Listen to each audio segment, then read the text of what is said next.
The other week, I made a video comparing California and Florida, and one of the things I mentioned about them was how if they were their own countries, they would rank reasonably high among the world's economies. This got me thinking that it would be interesting to make a full video dedicated to specific US states or combinations of states that, should they want to, could probably become their own countries and succeed at it. Here are the ones we'll be looking at today.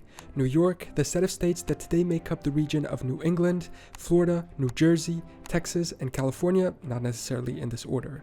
For many of these, the size, population, and economic capabilities are there in the same way they are for other countries in the world today. In addition, there are more and more key political, cultural, and identity differences between them that could justify secession from a union that perhaps makes less and less sense. So in this video, we're going to take a look at US states that could hypothetically be their own countries.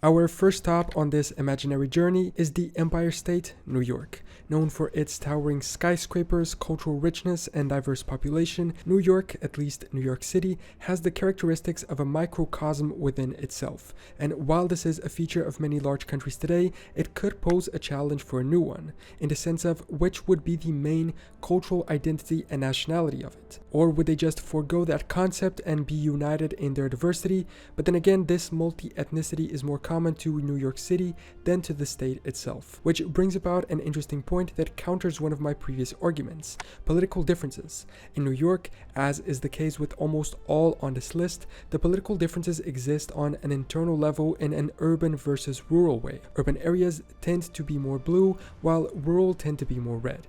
This is an issue countrywide in the US, and a division not so much between states, but between regions. But let's get back to the topic here. With a land area of over 141,000 square kilometers and a population of nearly 20 million, New York is comparable to many countries in terms of size and inhabitants. It surpasses the population of countries like the Netherlands, Sweden, Laos, or Zambia. New York's GDP is of over $2 trillion US, and this would make it the 10th strongest economy in the world. With a powerful economic engine driven by finance, technology, and a myriad of industries, as well as a very strong commercial port of New York, it could potentially compete on the global stage. However, one must always remember that much of this economic success comes from being a part of the US and stems from the benefits it has in American people moving freely in and out, from trading with other states and investment from the federal government. Should all those three be removed upon independence, it's likely their economy would have a rocky start. The port and other seaside regions, including Manhattan,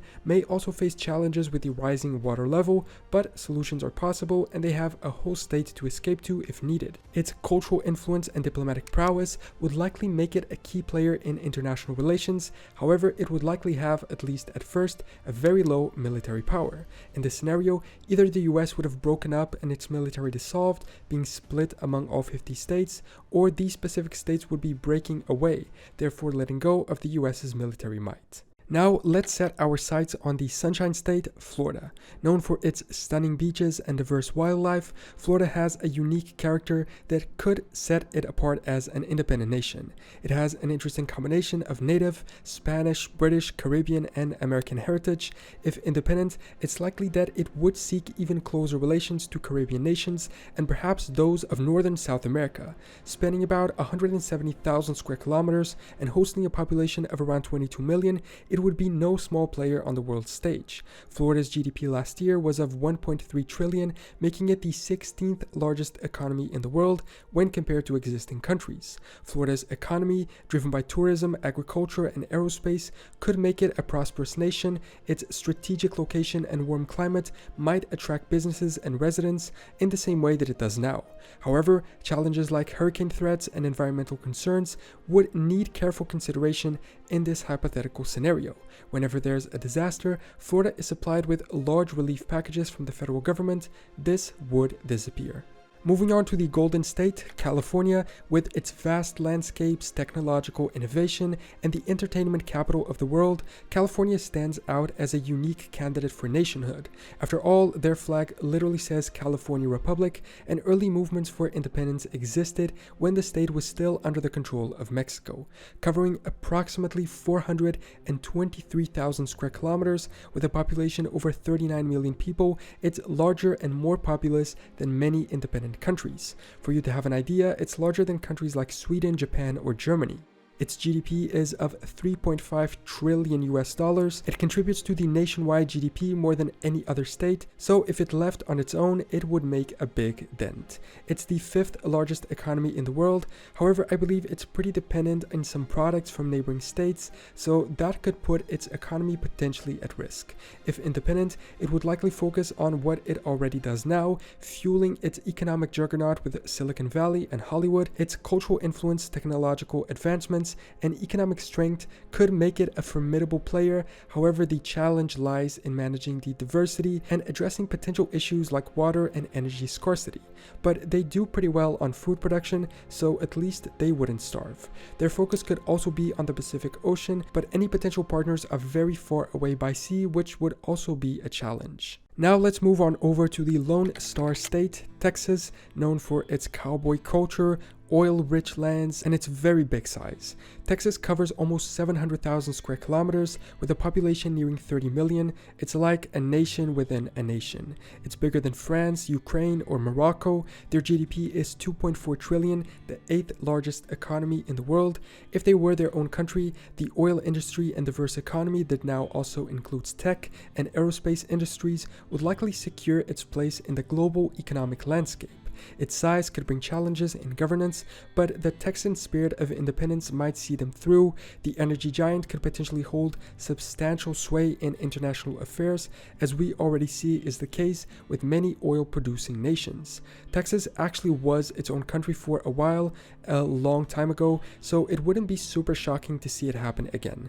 It would likely balance a close relationship with both the US and Mexico, as well as Caribbean nations, perhaps growing closer to Mexico especially. Now that we've covered the big 4 states, meaning the ones that are effectively already countries within a country, let's get into 2 extra examples of places within the US that I think could definitely be their own countries. So let's shift our focus to the charming northeastern states: Connecticut, Maine, Massachusetts, New Hampshire, Rhode Island, and Vermont.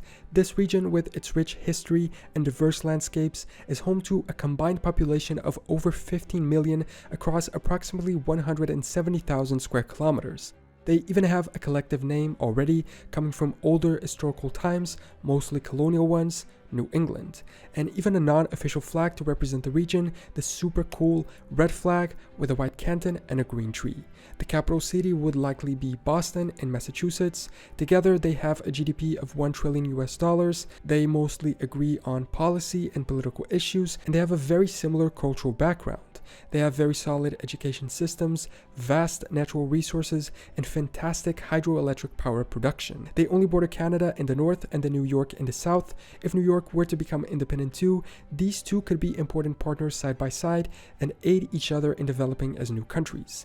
It would likely pursue an even closer relationship with Canada too. Some even argue that already today they are more culturally alike with Canadians or even Europeans than with the rest of the US. Individually, these states might face challenges, but collectively they could form a robust and economically vibrant nation. Vermont in particular had a brief period as a sovereign country known as the Vermont Republic, flying a similar flag although in different colors. This historical precedent hints at the potential for this region to thrive as a unified entity.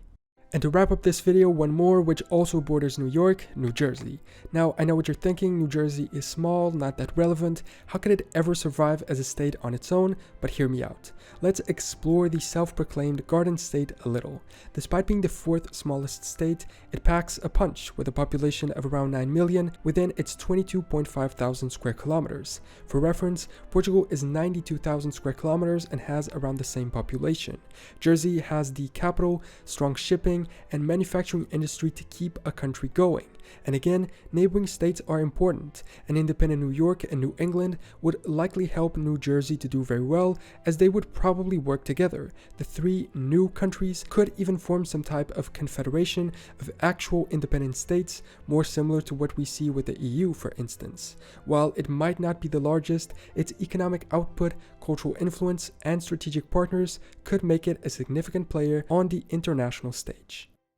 So there you have it, a journey through a hypothetical world where at least 6 new countries would emerge out of former US states. Of course, this is all speculation and has a million more obstacles than the ones I mentioned, but it's still intriguing to imagine how these states would fare as independent nations. What are your thoughts? Do you think they would succeed? Would you want this to happen? And which other states do you believe would be successful or at least interesting as their own countries? Could we perhaps see a Mormon country with Utah's independence, or a new Nordic nation with Alaska setting off on its own? Maybe Hawaii can recover its once existing sovereignty and become a key player in the Pacific. Let me know what you think in the comments. Thanks so much for watching this video, subscribe to catch future ones, and I will see you next time for more general knowledge.